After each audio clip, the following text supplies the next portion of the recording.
All right, here we are again, and this time we're going to talk about common ions. Probably should be ions, plural there. But typically when we're dealing with an acid up to this point, we've had this delightful formula. Hey, HA, and we throw that into water because we throw everything into water. And what we get is we end up with H3O plus and A minus. And when we do an ice problem, ICE, typically they give us some quantity. Let's make believe that it's 1 molar of this. But then they give us 0 and 0 of this. And that's typically how every problem goes. So if we're dealing with a regular old, drawing a delightful little container in here, if we threw HA into here at the beginning, we have a certain concentration of HA, we'd have nothing of H3O plus and A minus. So our problem would only have one direction to go at the beginning. But what happens if we start off with a certain, with our original acid, but instead of starting off with nothing here as our initial amounts, what if we already have a common ion in there? And by common ion, I mean, what if we have some A minus already in there, or what if we have some H plus already in here? In the case of A minus, let's say I started off with a certain A minus in here, wouldn't you agree that the backwards reaction would be going simultaneously as the forward reaction, so you wouldn't have as much going to product? So the best way to understand how to actually deal with a common ion is to do a problem. So I'm going to show you this right here.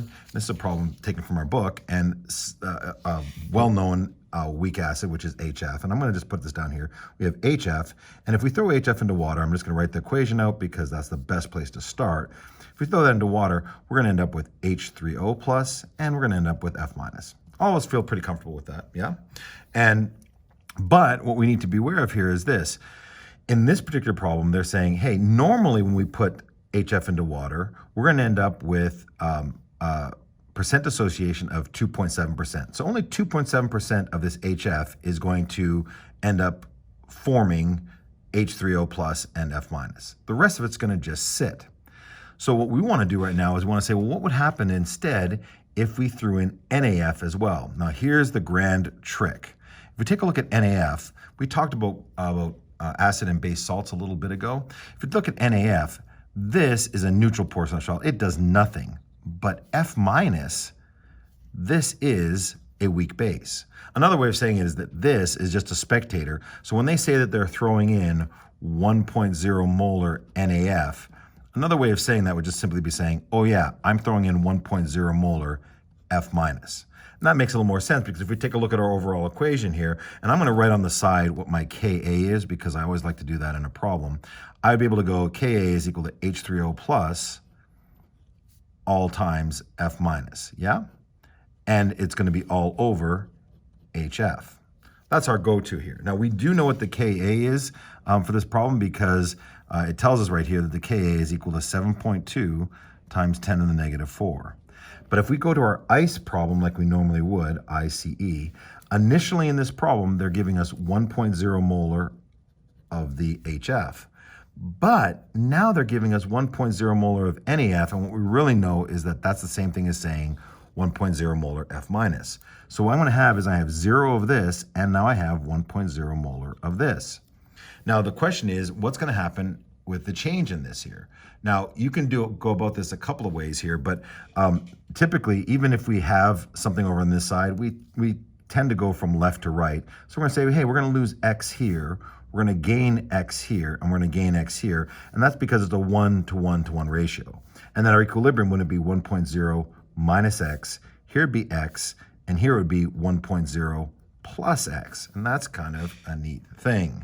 Now, when we plug all this information back into our original equation, our Ka now becomes this. On the top, normally wouldn't have been X times X, but in this case, now we have this. We have X times 1.0 plus X, and on the bottom, we have 1.0 minus X. Are we okay with that right now? Now, if we want to rearrange this equation, I don't want to math for you here or anything, but since we have a 1.0 on the top and 1.0 on the bottom, we can actually solve for X, rearranging this equation because isn't it equal to 7.2 times 10 to the negative 4? Yeah. If we do that, the ones cancel out and we can end up with this. X is equal to 7.2 times 10 to the negative 4. Yeah.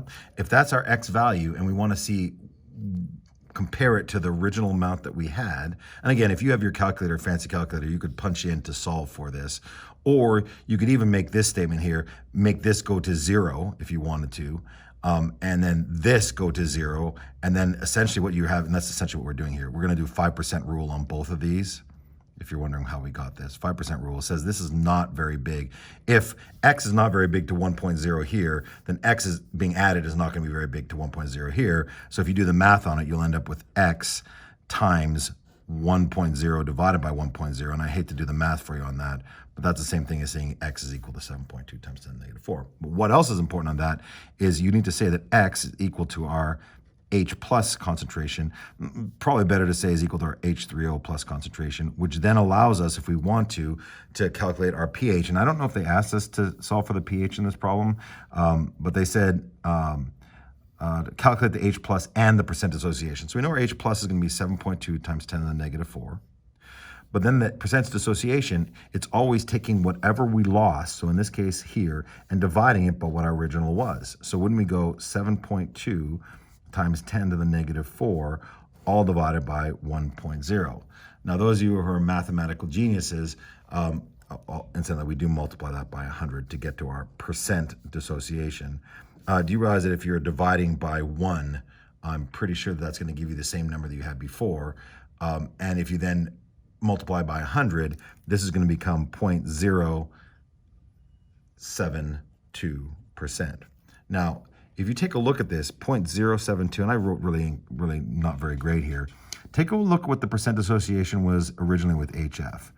Originally with HF with none of this common ion was 2.7%. So would you agree with me that as soon as we added something on this side, didn't that push the reaction back towards the other side? Le Chatelier's principle fully in account here. We would, in fact, if we didn't know the exact numbers and I said, hey, we're starting off with 1.0 molar right here, wouldn't we all be still okay with saying, yeah, not as much is going to come this direction because the other reactions go in the opposite direction? But this is pretty eye-opening here. Only 0.072% of this HF will actually make it over to this side because this amount of F minus is pushing back so hard.